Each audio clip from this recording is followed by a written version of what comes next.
नमस्कार, मी Preeti. HK recipe मराठीमध्ये तुमचं सर्वांचं खूप खूप स्वागत आहे. तर आज आपण बनवणार आहोत कवळ्या दुधाचा खरवस. चला तर आता आपण रेसिपीला सुरुवात करूया. तर हे बघा, आज आपण बनवणार आहोत खरवस. तर खरवस हा दोन प्रकारे केला जातो. एक म्हणजे की त्याच्या वड्या बनवतात आणि एक त्याच्या अशा शितळ्या बनवल्या जातात एकदम. जर पहिलं दूध असेल ना आणि त्याच्यामध्ये वरीचं दूध टाकलेलं असेल तर त्याच्या वड्या होतात, आणि त्याच्यामध्ये जर ते दूध नसेल टाकलेलं तर त्याच्या अशा शितळ्या होतात. तर आपण ते तसं बनवणार आहोत आज. तर त्यासाठी आपण इथे 1 लिटर गाईचं दूध घेतलं आहे. हे कवळं दूध आहे आणि त्याच्यामध्ये आपण टाकणार आहोत गूळ. तर इथे मी हे गूळ किसून घेतलेलं आहे, 1 मोठी वाटी. हे बघा, तुम्ही तुमच्या आवडीनुसार गोड वगैरे करू शकता. हे पाव किलो इतकं आहे.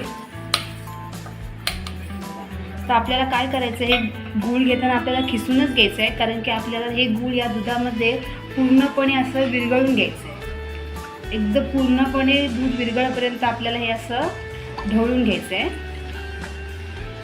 कारण की जर आपण तसंच ठेवलं तर मग ते दुधामध्ये चिकटू शकतं. त्यासाठी आपल्याला हे असं पूर्ण ढवळून घ्यायचं आहे.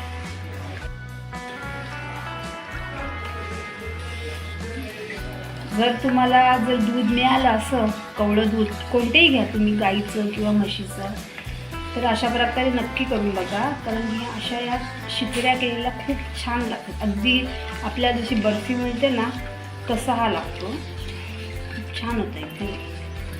आपल्याला पूर्णपणे आता हा गूळ व्यवस्थित याच्यामध्ये विरघळून घ्यायचा आहे.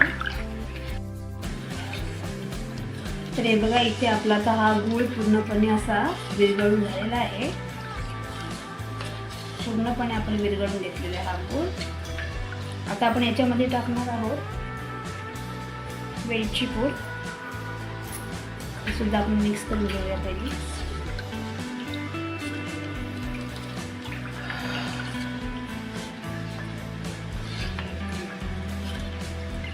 हे आपलं व्यवस्थित मिक्स करून झालेलं आहे.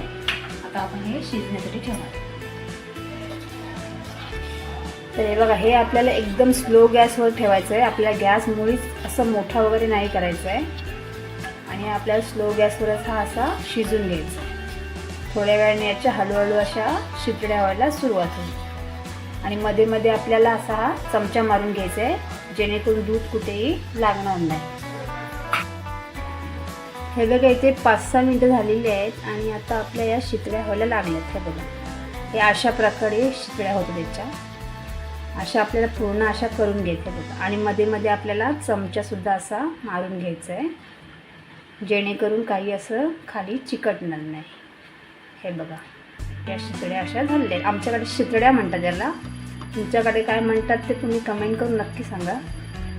हे बघा, असंच आपल्याला आता हे पूर्ण असं आटून घ्यायचं.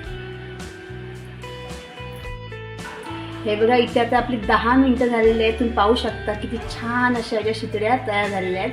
अजून एक 5-6 मिनटं आपल्याला अजून आटून घ्यायचं आहे. तर हे बघा, आता आपल्या इथे पूर्णपणे आपल्या या शितळ्या अशा आता झालेल्या आहेत. हे बघा, तर आता याच्यामध्ये जे पाणी झालेलं आहे ते आपल्याला आता आटून घ्यायचं आहे. त्यासाठी आपण गॅस थोडा आपल्याला मोठा करायचा आहे, पण आपल्याला मध्ये मध्ये असं चेक करायचं आहे, कारण लागणार वगैरे त्यासाठी. तर हे बघा, आपण इथे हे 10 मिनटं मोठ्या गॅसवर छान असं हे आटून घेतलेलं आहे बघा, आणि याच्यामध्ये थोडंफार पाणीसुद्धा आहे. हे पाणीसुद्धा खूप छान लागतं याच्यासोबत खायला. जर तुम्हाला पूर्णपणे आटवायचं असेल तर तुम्ही पूर्णसुद्धा आटू शकता. तर हे बघा, छान असं आपल्या इथे खरवस तयार झालेलं आहे. याला चीकसुद्धा म्हणतात. हे बघा, आता आपण हे सर्व करूया. तर हा बघा, इथे आपला छान असा कवळ्या दुधाचा खरवस तयार झालेला आहे. तुम्ही पाहू शकता किती छान दिसतोय, अगदी मिठाईसारखा दिसतोय, आणि हा टेस्टला ना खूप छान लागतो. जर तुम्हाला माझी ही रेसिपी आवडली असेल तर रेसिपीला लाईक करा, शेअर करा आणि चॅनलला सबस्क्राईब करा. धन्यवाद.